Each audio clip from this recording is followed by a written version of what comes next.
All right, ladies and gentlemen, welcome to Ample Scramble. Appreciate you checking out my channel. Remember to like, share, and subscribe. Not going to hold you long today. Appreciate you checking me out. Just want to talk about the state of the Denver Broncos. It seems like everybody's coming down on Russell Wilson and the Broncos organization. But in my opinion, I think we had unrealistic expectations for the team.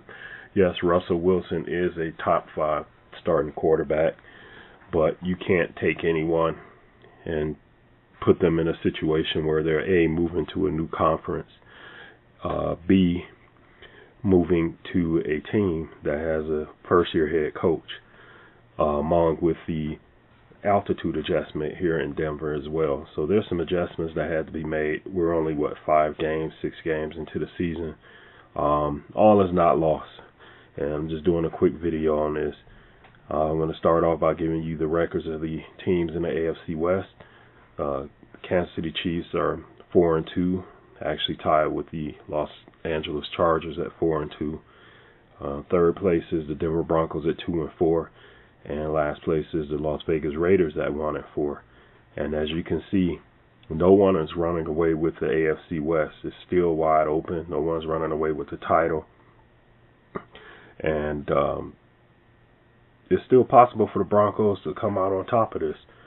You know, Russell Wilson hasn't not forgotten how to play football. I think we just need to be patient with him. He's not only on a new team, as I said, but also in a new conference. And although I was not a fan of the Nathaniel Hackett hire, I'm still not calling for his head. And you got to look at it. The Broncos haven't been getting blown out in any of their games either. And, I mean, one of their wins was against a team that they consider to be a formidable playoff team in the San Francisco 49ers. So they have a win over the 49ers. And, barring a couple of mistakes here and there, they could easily be sitting at 4-2 or maybe even sitting at 5-1 right now. But let me ask you this question. Can anybody look over the 32 teams and point out one clear-cut favorite to win the Super Bowl right now, let alone make it to their respective conference title games? No.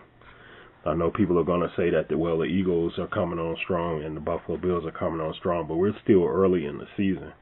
Still a lot of football to be played. So there's no clear-cut winner in my eyes as far as who's going to take the NFL title this year. And like I said, realistically, we just had higher expectations than we should have had for the Denver Broncos.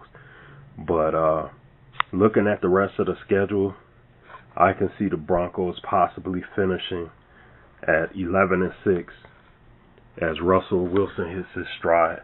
And I don't think that's a far-fetched expectation, is for them to wind up being 11-6 at the end of the season.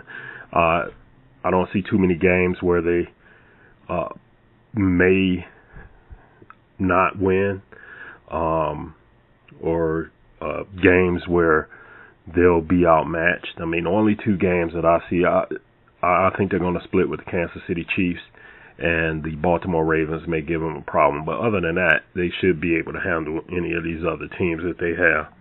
Now, the one concern I have is that we need help at a running back position. It's been a while since we had a running back the caliber of a Terrell Davis, a Clinton Portis, or a C.J. Anderson, and that's the one thing that we're missing to make this offense click. So I think we should maybe start taking a look around as far as signing a free agent to get in the backfield, and I think that would help us out as well. A couple suggestions I have: you can look at the recently waived Mickey Sargent from the Jacksonville Jaguars. He's still young at 25 years of age.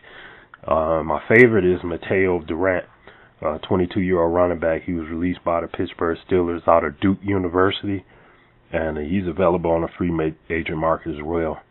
His senior season at Duke, he rushed for 1,241 yards on 255 attempts. I know that's not setting the world on fire, but I do think that he's still of age and still has a lot of good years ahead of him, given the right opportunity, and I think the Denver Broncos should seize the opportunity right there.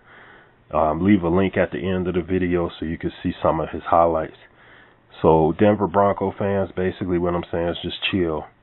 We might come out of this on top. However, if we don't, it's no big deal, as we have had many unrealistic expectations of Russell Wilson, the Denver Broncos offense, and Nathaniel Hackett as a head coach here in Denver.